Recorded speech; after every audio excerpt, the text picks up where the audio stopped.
Hey, today I'd like to talk about something that's been kind of bothering me with the current political climate and the things going on in the world. And I just wanted to bring it up because I observed the hypocrisy when a bunch of people jump on one side about something and then the situation changes and they claim they were fundamentally for something, let's say free speech, for instance. Then they're like, oh, we're all for free speech. We got to be able to say whatever we want. And then when somebody else says something they don't like, they're going to be the first ones jumping in line trying to cancel them or whatever you want to call it. Try to get them doxxed, try to call them out for something that they said when just the last day they were talking about how everyone should be able to say whatever they want. So these things stick out to me, and over time, the people that I see going back to the same old hypocritical viewpoints where it's like, for me and not for thee, right? It's like, oh, these don't apply to me, but they do apply to thee. Yeah, these laws and these rules and all of this crap. And you see it blatantly with like Elon Musk on Twitter, and you see it in all sorts of different ways with politicians jockeying to one side or the other. But right now I want to talk about resisting the government and resisting the media mainstream narrative, because we heard so much about this during COVID. And I think it was funny because a lot of the people that were originally maybe hesitant about vaccine rollout kind of stuff for real reasons, like, hey, I feel like this is an unfair deal that is giving too much money to the pharmaceutical companies without giving us the IP, the intellectual property of these vaccines. We're going to spend $60 billion of taxpayer money giving it to these pharmaceutical companies as an investment, and then they're going to turn around and jack up the price of the COVID vaccine on us, the people that funded their thing that they're now selling. That's a valid point. You could look at that and you could dissect all the ways that's corrupt and all the ways that's wrong, and it's lining the pockets of the politicians and it's lining the pockets of the pharmaceutical companies. The politicians are both receiving money from the pharmaceutical companies and also invested in them. So it's triple dipping, if you will. They're screwing us over. They're getting paid 2 more times on top of their other paycheck they're already getting, and we didn't get a good deal at the end of the day. So you could argue that till the cows come home, and I will back up that argument. I will be the wind behind your sails, pushing you forward like, yeah, that's a totally valid point. But where did it get to? It got a little bit fringy. Things started getting a little bit conspiratorial, and we all remember when people were talking about how 5G was going to activate the virus in your, or whatever, or the vaccine was going to get activated by the 5G, or the vaccine was going to make you sterile. All this stuff that didn't really turn out to be true.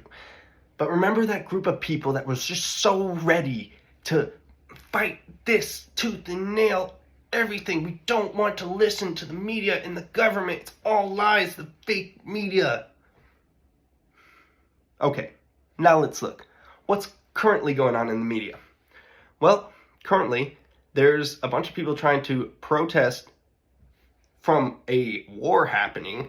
They're peace protesters. They're anti-war protesters, which throughout history, there's a very favorable look at anti-war protesters. So you have a bunch of anti-war protesters, and then you look at the media, and you look at the politicians, and on both sides, left and right, you have them basically lining up saying, oh, what's happening right now is like terrorism on these college campuses, and they're all being tricked by Hamas, and yeah, Israel's not doing anything bad. I'm not going to one-side this. I'm not going to say that Israel's the only one doing anything bad or that's ever done anything bad, because that would be a lie. But am I going to say that they're the only ones not doing anything bad? Am I going to say they're the only ones doing good? I don't know. There's a lot of evidence. And so when you're watching this stuff now, I ask all these people that were so vehemently like, we have to resist this oppression. They're the same people that I hear just echoing the talking points on the media about how, why are these people protesting? They're not protesting for anything, blah, blah. Protests should be illegal. Y'all were just all stoked about those trucker protests. And someone goes to me, well, in the trucker protests, they weren't like disrupting people. Like the kids are getting disrupted from going to school. I'm like, no, the disruption from the truckers was far bigger. There was a lot of disruption from the truckers. These people are just trying to peacefully protest, facing agitation, and then facing incredible police crackdown. but there's like very little people coming to their defense.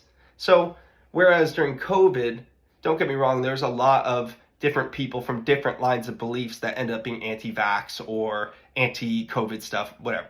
But let's be real. A lot of it was right-wing, Trumpy type people. Okay, so where are they now? Where are they now that something's happening and the media is telling you it's happening like this? They are eating it up. This is what's so frustrating, is you try to talk to people about something and they're so like, I don't believe any of the lies. I don't believe the narrative from the fake news media. And then the next story, they like refuse to believe anything other than what the news media is telling them. And if you look at some of the videos that you could find, look at some of the statistics you could find, do a little bit of research on the history, and what you'll come to the conclusion of inevitably is you can't fight your eyes and what you're seeing. When I'm watching stuff happen and one person's describing to me what's happening and the other person is describing to me total nonsense, trying to describe what's happening, but just they're going to such a great length to fabricate a tale, to weave their lies together, that I can just see clearly.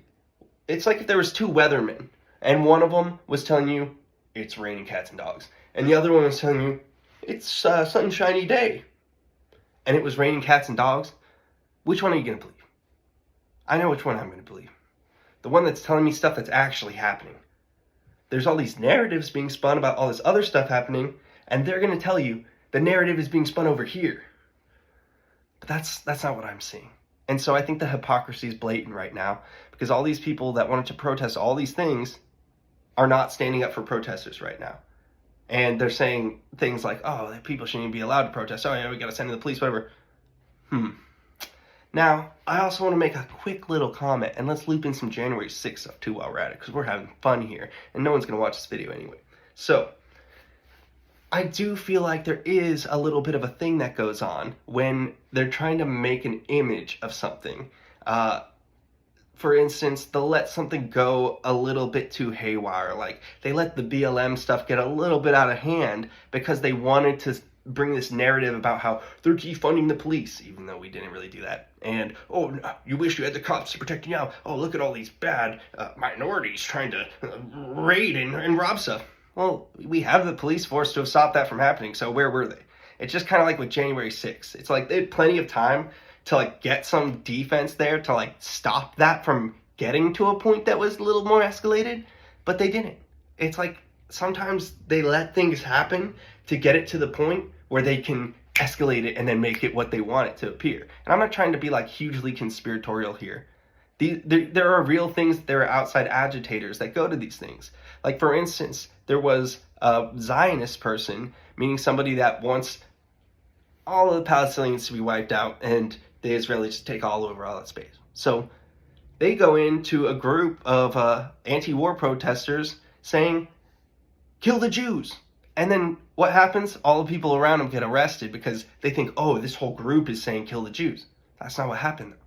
Somebody came in and they were doing something bad, trying to mess around, and they tricked some people and they caused some problems. In 3 different states, I know one of them's Texas, but I can't remember the other 2, there's legislation being passed that is going to make it so that if something bad happens at a protest, that the organizer of the protest is going to be held legally responsible for that. So what's that going to do? It's going to keep people from organizing protests. So why is there all this stuff going on right now trying to keep people from protesting when just the other day everyone was talking about free speech? For instance, there was a specific legislation that Abbott, the governor in Texas, put in that was to protect people from being barred access to college campuses, even if they weren't attendees of that college.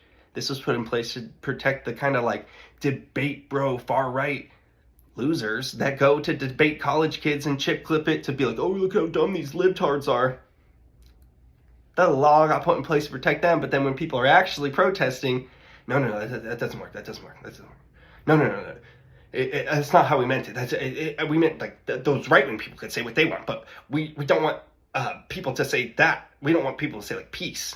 So if you look at this and you look at the COVID thing, you can draw similar conclusions about the teat that was being milked. All right, so what's going on right now? We are sending our weapons to another country. We're buying them from ourselves. We're just jerking ourselves off for weapons to send them to another country. And then we get to make more weapons. So it's like setting up our weapons manufacturers, our defense contractors with like all this work for a while. And like, oh gosh, isn't that just another big con on taxpayer dollars? Like, these weapon manufacturers, I mean, like, they're not beholden to our country. They're not beholden to the citizens. Are they really protecting us? It's quite interesting when you look at it. It's a very similar kind of grift. It's like, all right, we're going to set this up. We're going to spin the narrative. We're doing this for everyone's good. But we're going to be taking all the money and putting it into our own pockets like 3 times. And that's the game. And so all those people that were so upset about the vaccine, about the COVID stuff, about you didn't want your kids to have to take the vaccine because you were scared of it, that's fine. But where are you right now when people's kids are being absolutely just murdered? Children, women, people have nothing to do with any of this conflict. Where are you right now? The hypocrisy. I'm calling it out because I see it. I'm calling it out. Like I said, no one's going to see this itty bitty bitty. But if you did see it and if you watched it all the way to the end, I hope that this made you feel seen and heard, because sometimes it feels like I'm taking crazy pills.